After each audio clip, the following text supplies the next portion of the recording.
there are more zones coming. It's quite likely that we will achieve the 30% by 2020. Quite likely, if we continue at this pace. And the government very soon will have to shift focus to deal now with the other kinds of roads, the arterial roads, the roads leading into rural communities that have been neglected for years. You're watching Jamaica House Weekly. I'm Simone Wolfe. Prime Minister Andrew Holness started last week at King's House with the annual National Honours and Awards ceremony.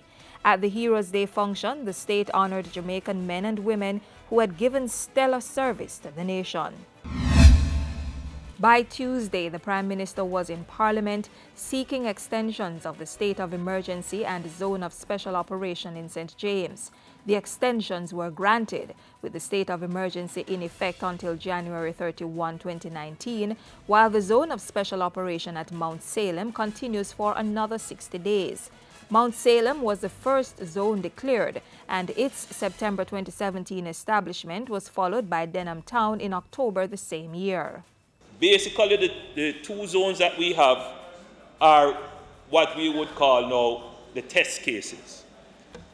We have had a year and some months to study them, to see the shortfalls, to see what legislative changes need to be made, and yes, to answer the questions. There are more zones coming. To date, social intervention in Mount Salem has resulted in a number of roads being rehabilitated, while 115 households have had their accounts regularized by the National Water Commission. Upgrades will be carried out at Mount Salem Primary and Junior High, and a new state-of-the-art infant school will be built. Before that parliamentary sitting, Mr. Holness welcomed the commissioning of solar photovoltaic panels at the office of the Prime Minister. It's a product of the NGO Solar Head of State and included a Jamaica Solar Challenge competition.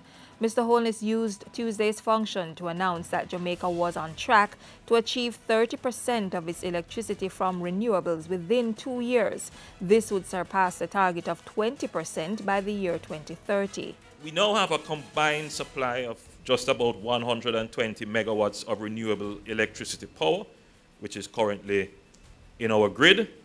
And that will put us to about between 15 and 18% of electricity generation in the next 2 years. So it's quite likely that we will achieve the 30% by 2020. Quite likely, if we continue at this pace. Wednesday saw a minister without portfolio in the office of the Prime Minister, Mike Henry, endorsing a road safety initiative to benefit 18 schools. The 4-year $1 million X Marks the Spot program will build bus bays, sidewalks, and new entrances for schools across the island. It's taking it beyond the relativity of just crossing the street safely.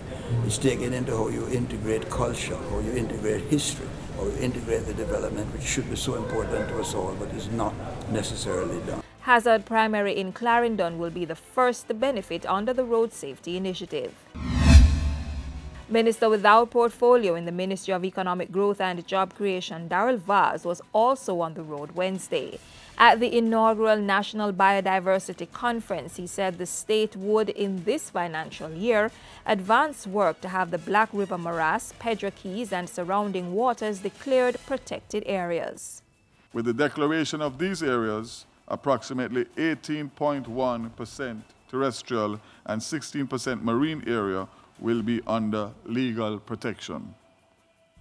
The Ministry and the National Environment and Planning Agency are also working on the finalization of a protected areas policy for Jamaica, key management policies, beach access and management policy, and overarching protected area legislation. The Ministry and the Forestry Department have also finalized a forest policy for Jamaica, and work is ongoing on the amendments to the Forest Act. The government very soon will have to shift focus to deal now with the other kinds of roads, the arterial roads, the roads leading into rural communities that have been neglected for years. Prime Minister Andrew Holness's commitment to the people of Trelawney. He was in the parish to deliver 58 detached two-bedroom units at Caenwood. The development was carried out by the NHT at a cost of $190.9 million. The units range from $11.5 to just over $12 million each.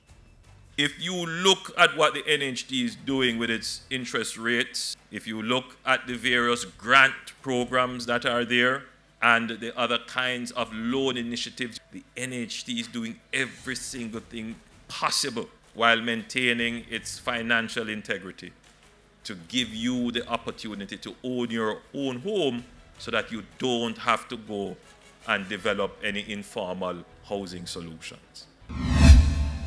The Prime Minister was also in Trelawney on Thursday, this time to open the 315-suite, $110 million Excellence Oyster Bay Hotel. Mr. Holness says the development is part of the $1.7 billion that Spanish investors have pumped into the local tourism sector. In terms of the tourism sector, about 25% of the rooms built in Jamaica are the product of Spanish investment. Jamaica is very grateful for the interest and investment coming in from Spain, not just in tourism, but in multiple sectors of the Jamaican economy. And that's how we close out Jamaica House Weekly. Be sure to join us next time for more of the news stories coming out of the office of the Prime Minister.